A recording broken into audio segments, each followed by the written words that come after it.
नमस्कार विद्यार्थी मित्रांनो, आपण आज या ठिकाणी from the following transaction of receipt and payment account of Pawanputra Hanuman व्यायामशाळेचं रिसिप्ट अँड पेमेंट अकाउंट बघणार आहोत. Parbhani. And the adjustment given you are required to prepare income and expenditure account. आपल्याला इन्कम अँड एक्सपेंडिचर अकाउंट बनवायला लावलेलं आहे. And balance sheet as on date, आणि balance शीटही त्या ठिकाणी बनवायला लावलेलं आहे. आपल्याला दिलेलं receipt and payment account, receipt account आहे, पेमेंट अकाउंट आहे. हा क्वेश्चन नंबर 7 आहे विद्यार्थी मित्रांनो. पुस्तकाचा पान नंबर 118, जे पान नंबर आहे त्या 118 पान नंबरवरचं हे उदाहरण या ठिकाणी आपल्याला दिलेलं आहे. ओके. आता यामध्ये आपण ते पुस्तकामध्ये ते व्यवस्थित उदाहरण एकदा बघून घ्या. सॅलरीज आहे. आता कोणकोणते आयटम कुठं कुठं घ्यायचे ते अगोदर आपण कन्फर्म करून घ्यायचं आहे. सॅलरीज आहे तो आपला एक्सपेंडिचर आहे. एंटरटेनमेंट एक्सपेन्सेस एक्सपेंडिचर आहे. सन्ड्री एक्सपेन्सेस एक्सपेंडिचर आहे. इलेक्ट्रिसिटी चार्जेस एक्सपेंडिचर आहे. रेंट एक्सपेंडिचर आहे. इन्व्हेस्टमेंट ऍसेट आहे. प्रिंटिंग अँड स्टेशनरी एक्सपेंडिचर आहे. पोस्टेज एक्सपेंडिचर आहे. फिक्स डिपॉझिट ऍसेट आहे. Cash in hand cash at bank asset आहे. पेमेंट साईड सगळे एक्सपेंडिचरला, त्याच्यामधले जे जे काही ऍसेट आहे त्या ऍसेट साईडला. त्याच्यानंतर बॅलन्स ब्रॉडडाऊन आहे, घेता येत नाही आपल्याला. त्यानंतर सबस्क्रिप्शन आहे 2018-19 चालू वर्षाचं या ठिकाणी 18,000 आहे, कारण आपल्याला 31/3/2019 बॅलन्स शीट बनवायचं आहे. म्हणजे या ठिकाणी 2018-19 हे आपलं चालू वर्ष आहे. त्यानंतर 2019-20 410 म्हणजे पुढच्या वर्षाचं 410 रुपये आहे. डोनेशन आहे, आपल्याला डोनेशन मिळालेलं आहे, ती रिसिप्ट आहे. रिसिप्ट फ्रॉम एंटरटेनमेंट हेही रिसिप्टलाच येणार. इंटरेस्ट हा रिसिप्ट इंटरेस्ट आहे 400, हाही रिसिप्टलाच या ठिकाणी येणार. त्याच्यानंतर एंट्रन्स फी 6,200 हेही त्या ठिकाणी रिसिप्टला आपण घेणार. त्याच्यानंतर पुढं आपल्याला ऍडजस्टमेंट दिलेले आहे विद्यार्थ्यांनो. There are 500 members paying annual subscription 50 each, म्हणजे या ठिकाणी सबस्क्रिप्शनवर आपल्याला ऍडजस्टमेंट दिलेली. ओके. आउटस्टँडिंग सॅलरी वॉज 1,200, सॅलरीवर ऍडजस्टमेंट दिलेली आहे. द ऍसेट, मग या ठिकाणी ऍसेट दिलेली आहे ती आपण डायरेक्टली ऍसेटला घेणार आहोत. Provide depreciation on building and furniture, मग या ठिकाणी बिल्डिंग आणि फर्निचरवर डेप्रिसिएशन दिलेलं आहे. 50% entrance fees are to be capitalise, entrance फीवर दिलेलं आहे. Interest on investment has accrued for 6 months, 6 महिन्याचा इंटरेस्ट आपल्याला इन्व्हेस्टमेंटवर घ्यायचा आहे, म्हणजे इंटरेस्ट ऑन इन्व्हेस्टमेंट आहे. आणि capital fund ₹70,000 on 1/4, opening capital fund आहे 70,000, हा आपण लॅबिलिटीला घेणार आहोत. त्या ठिकाणी आपलं तुम्हाला सांगितलेलं आहे पेमेंट साईड जी आहे ही पेमेंट साईड एक्सपेंडिचरला ट्रान्सफर करायची आणि रिसिप्ट साईड इन्कमला ट्रान्सफर करायची. चला आपण उदाहरण सोडवायला प्रत्यक्षतः सुरुवात करूया. आता ही पेमेंट साईड घेताना कुठे घेणार विद्यार्थी मित्रांनो? आपण एक्सपेंडिचरला. पहिला आयटम आहे बाय सॅलरीज, आपण म्हणणार टू सॅलरीज. सॅलरीची अमाऊंट आहे 6,000 रुपये, त्याच्यावर आपल्याला ऍडजस्टमेंट दिलेली आहे म्हणून रक्कम आपण आतमध्ये घेणार. ओके. मग रक्कम 2 नंबरची ऍडजस्टमेंट दिलेली आहे. Outstanding salary ₹1,200. नेहमी विद्यार्थी मित्रांनो आपण सॅलरी आउटस्टँडिंग एक्सपेन्सेस हे ऍड करतो, म्हणून या ठिकाणी म्हणणार ऍड आउटस्टँडिंग म्हणणार. ऍड अगोदर घ्यायचं, आउटस्टँडिंग आपण ऍड करणार. किती आउटस्टँडिंग? 1,200 रुपये आउटस्टँडिंग आहे. मग या ठिकाणी 7,200 रुपये. ऍड केलेली रक्कम नेहमी एक्सपेन्सेस असेल तर तो जातो, म्हणून ऍड केलेली जी काही आउटस्टँडिंग आहे ती नेहमी आपली लॅबिलिटी असते, म्हणून या ठिकाणी म्हणणार आउटस्टँडिंग सॅलरीज.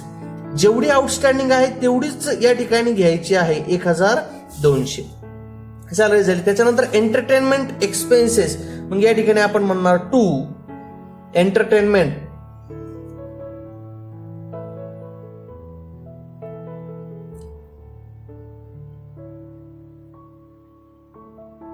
एंटरटेनमेंट एक्सपेन्सेस, हा एंटरटेनमेंट एक्सपेन्सेस 2,480 आहे. 2,480 रुपये. ओके. त्याच्यानंतर सन्ड्री एक्सपेन्सेस आहे, हे एक्सपेंडिचरला या ठिकाणी आपण म्हणणार या ठिकाणी टू सन्ड्री एक्सपेन्सेस. एंटरटेनमेंट झालं. सन्ड्री एक्सपेन्सेस 1,300 म्हणणार आपण या ठिकाणी. त्याच्यानंतर आहे इलेक्ट्रिसिटी चार्जेस 1200, हाही आपला एक्सपेन्सेस आहे. या ठिकाणी म्हणणार to electricity charges. Electricity charges किती आहे विद्यार्थ्यांनो? 1200 रुपये या ठिकाणी आहे. त्याच्यानंतर आहे बाय रेंट. मग या ठिकाणी आपण म्हणणार to rent, because rent is on our expenditure. मग या ठिकाणी आपण 700 घेणार आहोत. त्याच्यानंतर बाय इन्व्हेस्टमेंट. इन्व्हेस्टमेंट लक्षात घ्या ही आपली ऍसेट आहे, गुंतवणूक आपली ऍसेट आहे. फायनल अकाउंट मध्ये आपण इन्व्हेस्टमेंट ही ऍसेट साईडला घेत होतो, म्हणून या ठिकाणी आपण म्हणणार इन्व्हेस्टमेंट. Investment okay. इन्व्हेस्टमेंट किती सांगितलेली आहे आपल्या विद्यार्थी मित्रांनो? 15,000 रुपये इन्व्हेस्टमेंट सांगितलेली आहे. ओके. आता याच्यावर ऍडजस्टमेंट काय दिलेली आहे की interest on investment 5% has accrued for 6 month. 5% investment वर इंटरेस्ट दिलेला आहे, पण तो दिलेला आहे 6 मंथचा दिलेला आहे. ओके. मग या ठिकाणी आपली इन्व्हेस्टमेंट आहे 15,000 रुपये. बघ या ठिकाणी 15,000 गुणिले 5 भागिले 100, 15×5 = 75, 750 रुपये येते. ही 1 इयरची येणार, तर 6 मंथची किती येते या ठिकाणी? मग 6 मंथची येणार 375 रुपये. मग या ठिकाणी इन्व्हेस्टमेंट 15,000. मग या ठिकाणी ऍड इंटरेस्ट ऑन इन्व्हेस्टमेंट 375, बाहेर येणार 15,375. आता इंटरेस्ट इन्व्हेस्टमेंटवर आपला इंटरेस्ट मिळाला आहे, तो इंटरेस्ट आपला नेहमी बेनिफिट असतो, म्हणून तो नेहमी आपण इन्कम साइडला घ्यायचा असतो. मग या ठिकाणी आपण म्हणणार interest on investment for 6 months @5%, 375. Okay. पुढे आहे प्रिंटिंग अँड स्टेशनरी. मग या ठिकाणी म्हणणार आपण टू प्रिंटिंग अँड स्टेशनरी. 800 रुपये दिलेले आहे विद्यार्थ्यांना. मग या ठिकाणी आपण 800 रुपये घेणार. त्यानंतर दिलेलं आहे पोस्टेज 3,200, हाही आपला एक्सपेंडिचर आहे. To postage. पोस्टेज किती आहे? 3,200 पोस्टेज आहे. ओके. त्याच्यानंतर फिक्स डिपॉझिट आहे, ही आपली ऍसेट आहे, म्हणून आपण ऍसेट साइडला म्हणूया फिक्स्ड डिपॉझिट.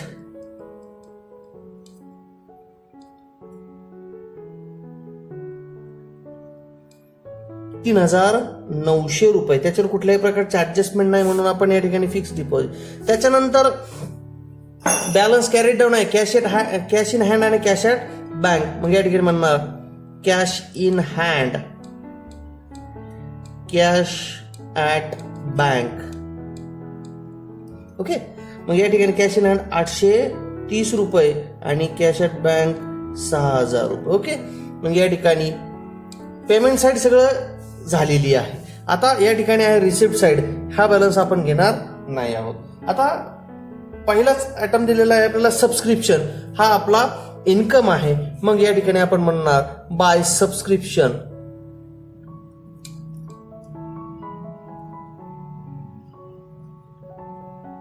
सबस्क्रिप्शन या ठिकाणी किती सांगितलेलं आहे आपल्याला? 18,000 रुपये. मग रक्कम आपण आतमध्ये घेणार 18,000 रुपये. त्याच्यावरची ऍडजस्टमेंट वाचूया विद्यार्थ्यांनो. There are 500 members paying annual subscription ₹50 each. आपल्या जी काही सेवाभावी संस्था आहे, पवनपुत्र हनुमान व्यायामशाळा आहे, त्याचे 500 मेंबर्स आहे. किती? 500. ओके. 500 सभासद आहे आणि त्या सभासदाने 50 रुपयाप्रमाणे आपल्याला या ठिकाणी वर्गणी दिलेली आहे. मग ती कशी सोडवायची आपण या ठिकाणी बघूया. मग 500 गुणिले 50 बरोबर किती येणार? 25,000. म्हणजे या ठिकाणी आपल्याला अपेक्षित सबस्क्रिप्शन किती आहे? 25,000 रुपये. आपल्याला मिळालेलं किती आहे? 18,000 रुपये. मग या ठिकाणी 18,000 मिळालं, पण आपल्याला मिळायचं किती होतं? 500 मेंबर कडून सबस्क्रिप्शन आपल्याला 25,000 मिळायचं होतं, तर चालू वर्षी 18,000 मिळालं. म्हणजे 25,000मधून 18,000 गेले, त्या ठिकाणी 7,000 येणे बाकी आहे. म्हणजे या ठिकाणी हे काय झालं, आउटस्टँडिंग सबस्क्रिप्शन अशा पद्धतीने काढावं लागतं. ज्यावेळेस there are 500 members paying annual subscription ₹50 each, 50 रुपये प्रमाणे 500 मेंबर्सनी पैसे दिले किंवा मिळायचे आहेत. मग 25,000 रुपये आपल्याला मिळणार आहे. त्याच्यामध्ये 18,000 रुपये जे आहे ते आपल्याला मिळालेले आहेत. येणे बाकी 7,000 आहे. म्हणजे ती झालं आउटस्टँडिंग सबस्क्रिप्शन. अशा प्रकारची ती हाईड ऍडजस्टमेंट असते. मग या ठिकाणी 18,000 रुपये आपल्याला मिळायचे आहेत, मिळाले आहेत. आता या ठिकाणी मग किती मिळायचे आहेत आपल्याला, मग या ठिकाणी म्हणणार outstanding subscription for current year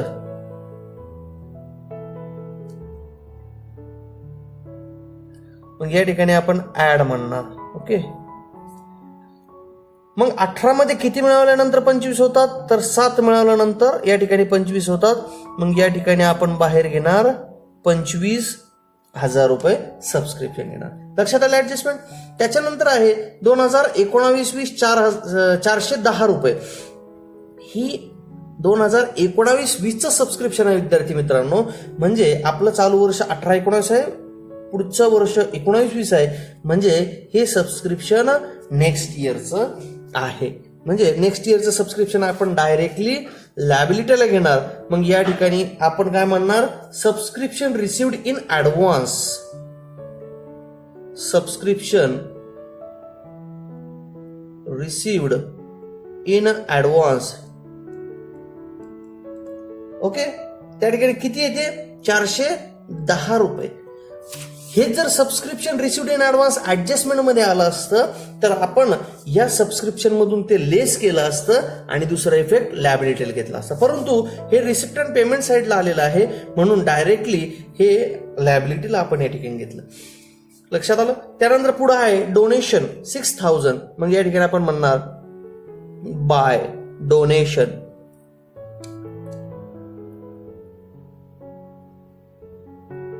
$6,000. याच्यावर कुठल्याही प्रकारचे ऍडजस्टमेंट नाही. त्याच्यानंतर रिसिप्ट फ्रॉम एंटरटेनमेंट. मग या ठिकाणी म्हणणार by receipt from entertainment. Okay, 5,400 रुपये. त्याच्यानंतर इंटरेस्ट आहे 400. हा हे आपला इन्कम आहे. मग या ठिकाणी म्हणणार बाय इंटरेस्ट.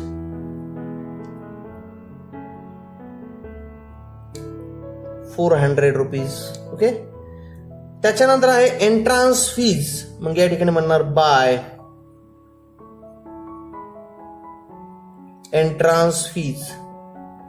रक्कम दिलेली आहे 6,200. त्याच्यावर ऍडजस्टमेंट आहे. काय ऍडजस्टमेंट सांगितली बघूया.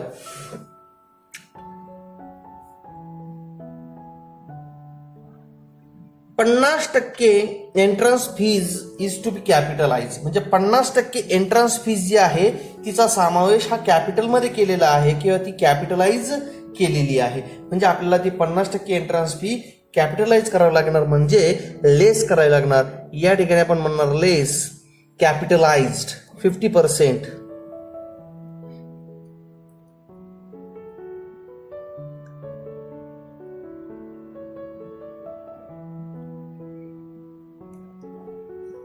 ₹3,100. ओके, शिल्लक राहिली बाहेर ₹3,100 रुपये. ओके, ही जी काही कॅपिटलाइज केलेली अमाऊंट आहे ₹3,100 रुपये. 6,200 म्हणून 3,100 कॅपिटलाइज केली. ती कॅपिटल मध्ये ऍड करायची. या ठिकाणी आपण म्हणणार कॅपिटल फंड. आणि याच्यामध्ये कॅपिटल फंड मध्ये मग या ठिकाणी आपल्याला कॅपिटल फंड जो दिलेला आहे, अगोदर आपण कॅपिटल फंड बघूया. ऍडजस्टमेंट मध्ये 7व्या ऍडजस्टमेंट मध्ये कॅपिटल फंड दिलेला आहे 70,000. या ठिकाणी आपण 70,000 या ठिकाणी कॅपिटल फंड घेऊया. त्याच्यामध्ये ऍड काय घ्यायचं, त्याच्यामध्ये काय कॅपिटलाइज झालं, म्हणजे यामध्ये आपल्याला काय कॅपिटलाइज झालं, 50% एंट्रन्स फीज. मग ऍड एंट्रान्स फीज 50% कॅपिटलायझेशन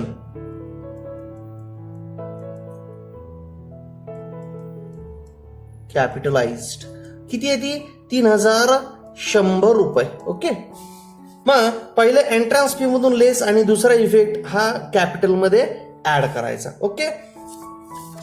तर या ठिकाणी रिसिप्ट अकाउंट झालं, पेमेंट अकाउंट झालं. पहिली ऍडजस्टमेंट झाली, दुसरी ऍडजस्टमेंट झाली, तिसरी ऍडजस्टमेंट. ऍसेट दिलेला आहे बिल्डिंग 50,000 आणि फर्निचर 15,000. या ठिकाणी म्हणणार आपण बिल्डिंग 50,000. ओके. आणि फर्निचर 15,000.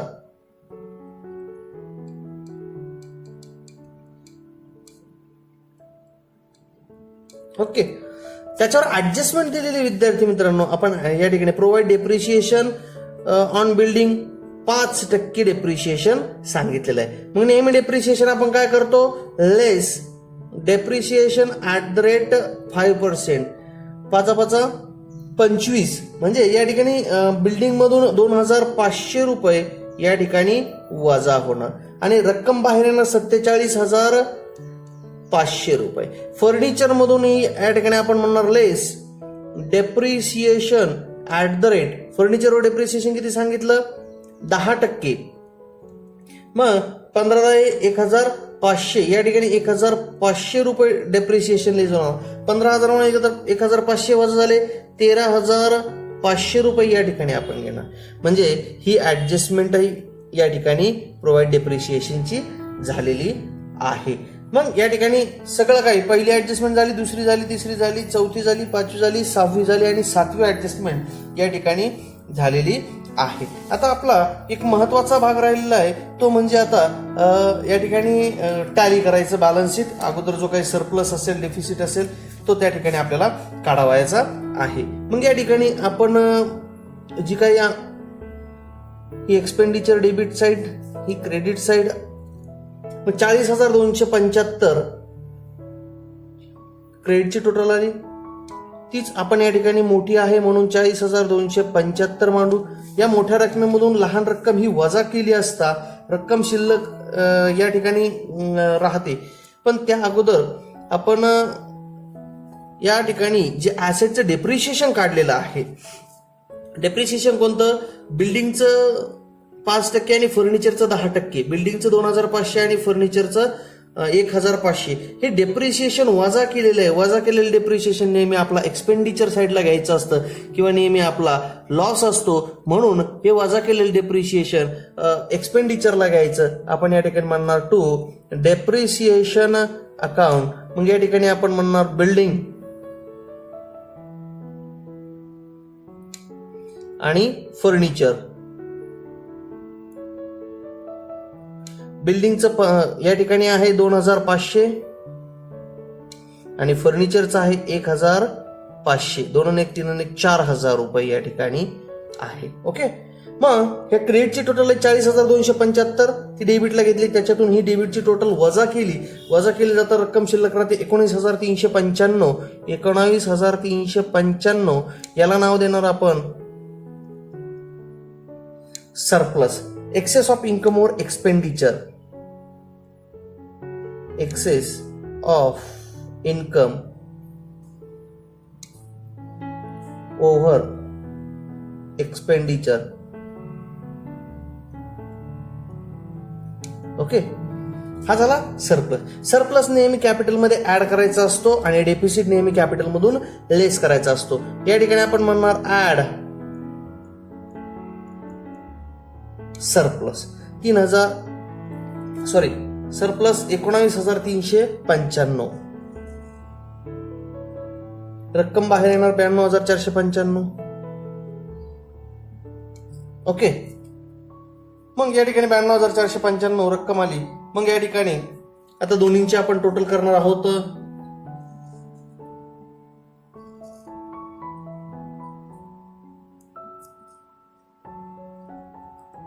$94,105 याही ठिकाणी 94,105. अशा पद्धतीनं हे उदाहरण नंबर आपल्याला दिलेलं आहे 7, प्रॉब्लेम नंबर 7, जे पेज नंबर 118 वर दिलेलं 118-19 या ठिकाणी हे उदाहरण अशा पद्धतीने या ठिकाणी टॅली झालेलं आपल्याला दिसून येत आहे. त्या पद्धतीने आपण व्यवस्थित उदाहरणं स्क्रीनशॉटही घेऊ शकता आणि त्याच्यानंतर आपण उदाहरण सोडवण्याचा प्रयत्न करू शकता. धन्यवाद.